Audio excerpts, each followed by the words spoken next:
এবার বুঝলেন তো বাংলাদেশ কেন কালোমাটির উইকেটে খেলে। মিরপুরের এই কালোমাটির উইকেট চলতি যে সিরিজটা ওয়েস্ট ইন্ডিজের সঙ্গে, সেখানে ওয়ানডেতে আরও বেশি কালো করে ফেলা হলো। তার একটাই কারণ এরকম উইকেটে খেলেই বাংলাদেশ যা কিছু সাফল্য সেটা পায় এবং সেটা সহজে আসে। যদি ট্রু উইকেটে খেলে তখন দৃশ্যপটটা পাল্টে যায়। এখন এভাবে যদি ক্রিকেটটা চলতে থাকে তাহলে বাংলাদেশ কিন্তু সেই ঘরে বাঘ এবং বাইরে বিড়াল এরকম একটা অবস্থা হয়ে দাঁড়াবে। সেসব নিয়ে কথা বলবো। সবাইকে স্বাগত জানাচ্ছি লেটস প্লেতে। আপনাদের সঙ্গে আছি আমি রাকিবুল হাসান।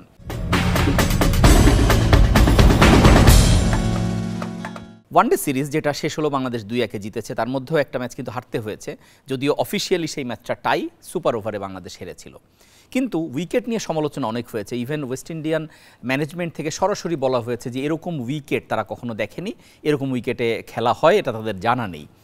এরপর তারা একটা বিষয়ে আশাবাদ জানিয়েছিল এবং ড্যারেন স্যামি, তাদের যে দলে ড্যারেন স্যামিকে তো সবাই চিনি আমরা, তিনি বলেছিলেন যে তার অভিজ্ঞতা থেকে তিনি জানেন যে চট্টগ্রামের উইকেট হচ্ছে ব্যাটিং উইকেট এবং যেহেতু সেখানে টি-20 সিরিজ হবে ফলে এই জায়গাটায় বেটার ক্রিকেট হবে। এবং একই সঙ্গে ওয়েস্ট ইন্ডিজ প্রাথমিকভাবে টি-20 দলে নাম না রাখলেও শেষ পর্যন্ত কিন্তু রফম্যান পাওয়েল এবং জেসন হোল্ডার এই দুটো বড় নাম যোগ হয়েছিল।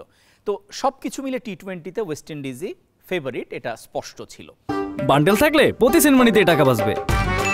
বিকাশ সেনমানি বান্ডেল কিনে জিতুন প্রতি লেনদেনে। প্রথম টি-20-র স্কোর কার্ড যদি আমরা দেখি সেটা একটু অবাক হতে হবে, কারণ আমরা যেহেতু ব্যাটিং উইকেট বলছি এবং ওয়েস্ট ইন্ডিজের ব্যাটিংটা যদি আমরা দেখি তাহলে 165 যে রানটা তারা করেছিল সেটা কিন্তু চেজ হতেই পারত, কারণ তারা ওই রান করেছিল 3 উইকেট হারিয়ে। তাদের টপ অর্ডারে সবাই রান করেছে, যদিও কোনো 50 ছিল না।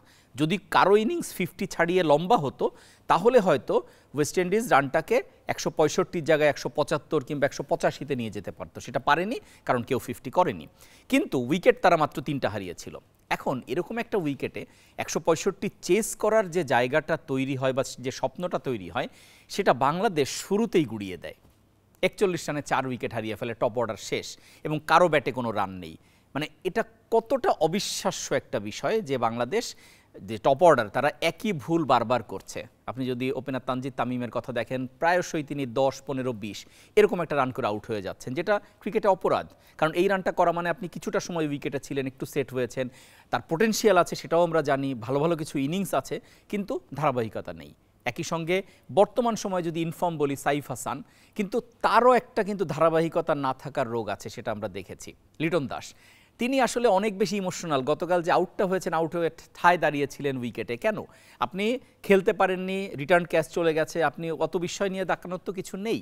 ইনজুরিতে ছিলেন, ফিরে এসেছেন, হয়তো একটু সময় লাগবে, সবই ঠিক আছে, বাংলাদেশের সবচেয়ে ট্যালেন্টেড ব্যাটার, সেটাও ঠিক আছে, কিন্তু উনি বেশি ইমোশনাল। অনেক সময় তার কথাবার্তা কিন্তু অনেক বিতর্কের তৈরি করে এবং অধিনায়ক হিসাবে তিনি যদি চাপে পড়েন তখন সেগুলো আরও বেড়ে যায়। এটা একটা বড় টেনশনের জায়গা। হৃদয় তিনি তো আসলে খেলার চাইতে কথাই বেশি বলেন, তাকে নিয়েও সেই একই বিতর্ক বহুবার হয়েছে এবং কিছুটা অ্যারোগেন্সি আছে তার মধ্যে, সেটা আমরা বিভিন্ন সময় দেখেছি। কিন্তু সে সবই মেনে নেওয়া যায় যদি আপনি ধারাবাহিকভাবে রান করেন, পারফর্ম করেন, সেটা তো হচ্ছে না।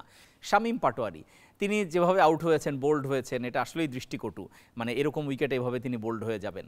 ফলে এই যে টপ অর্ডারের যে গল্পটা, এরপরও বাংলাদেশ যে 149 রান পর্যন্ত গেছে সেটার জন্য আসলে ধন্যবাদ দিতে হবে সাকিব, তানজিম সাকিব, যার কাজ বল করা, কিন্তু তিনি রান করলেন অনেক, 30-এর উপর রান করেছেন, 20 রান করেছেন নাসুম, তার কাজও বল করা।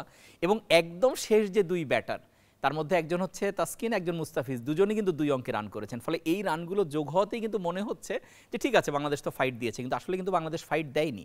এমনকি এটা আরও ভালো মনে হতো, কারণ আপনার যদি লাস্ট আউটটা মনে থাকে, হিট উইকেট হয়ে গেছেন, তার পা স্ট্যাম্পে লেগে গেছে, বলটা কিন্তু 6 হয়েছিল তাসকিনের একদম শেষ ওভারের দিকে। ফলে ওই 6টা হলে আরও কিন্তু ক্লোজে চলে যেত বাংলাদেশ। এখন এই যে ক্লোজে যাওয়া, এই যে ফাইট দেওয়া, এগুলো কিন্তু দিন শেষে ভ্যালুলেস হয়ে যাচ্ছে, কারণ আপনি যদি ব্যাটারদের নগ্ন চেহারাটা দেখেন। এখন সেই পুরনো কথা, বাংলাদেশ বেটার উইকেটে ভালো খেলছে না। বাংলাদেশের বোলাররা সব ম্যাচেই, মানে আপনি যদি উইকেট ফেভার করে তাহলেও ভালো বল করছে, উইকেট যদি ব্যাটারদের পক্ষে থাকে সেটাও ভালো বল করছে, কিন্তু ব্যাটাররা কাজটা তাদের উইকেটেও করতে পারছে না। আর যখন বোলিং উইকেট হয় তখন তো অজুহাত আছেই যে যেহেতু এই উইকেটে বল ব্যাটে ঠিকমতো আসেনি সেই কারণে হয় না।